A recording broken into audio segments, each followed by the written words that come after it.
Okay, so for my next adventure, I'm gonna do the drive shafts. Now this did a little different this time. Rather than ordering a custom length and all that, I decided I'm gonna make my own. So I bought this kit from Speedway Motors, and it is, it has the tail yoke all welded in. Front yoke is not, and you just cut this tube to length and weld in the piece and then attach your yoke to it. I've already got the yoke installed, and what you have to do is quite easy, really. You just run in, make your measurement from the center of the rear U-joint to the center of the front U-joint. And in this case,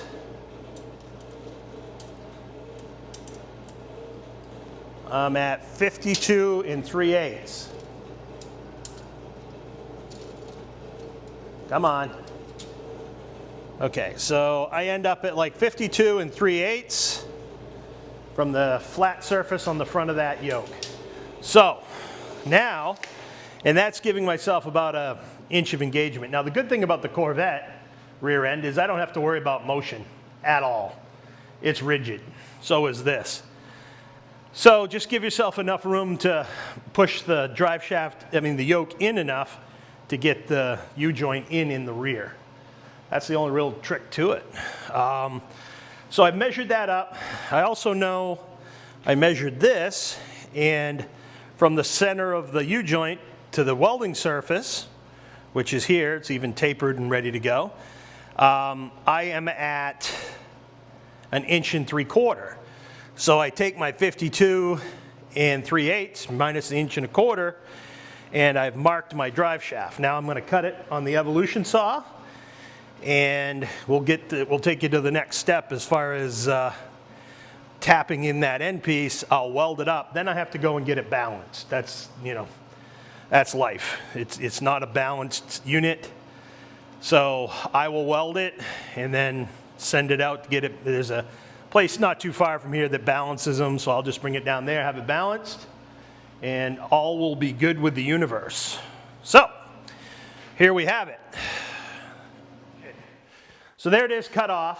Now I'm just going to take my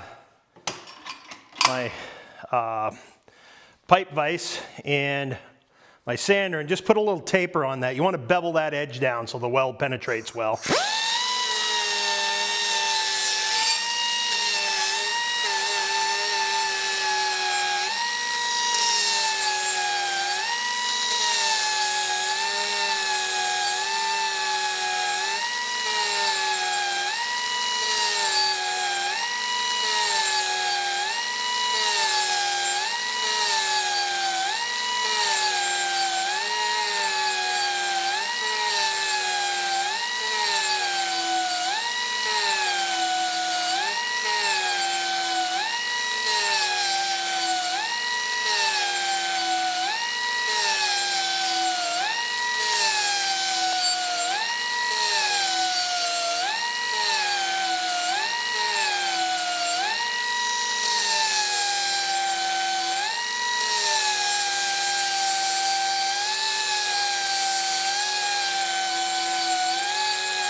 All right, that should be perfect. Now, I'm going to clamp this up. And I've been kicking around whether I should MIG this or TIG it. I think I'm going to MIG it.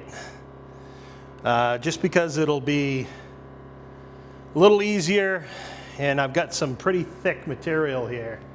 The other side was MIG'd, but it looked like it was done with a machine. So, yeah, I'm going to MIG it up. But let's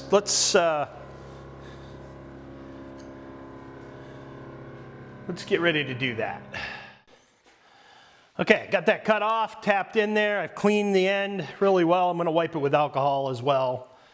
Now, the trick with putting on these caps is this end of the U-joint needs to be exactly aligned with that.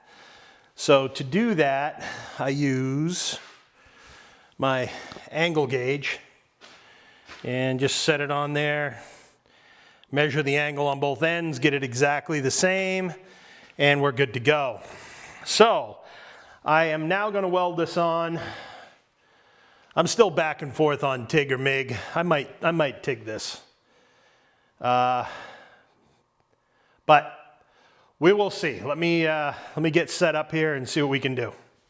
Okay, so I took the drive shaft into my local drive shaft shop and had them balance it up. It took a lot of weight back here. And that's the end that comes from Summit. And a little bit of weight up here on the end that I welded in fact. So just gonna clean this up, paint it, and you know, degrease it, clean it, paint it, and that thing's ready to go in. So there you have it.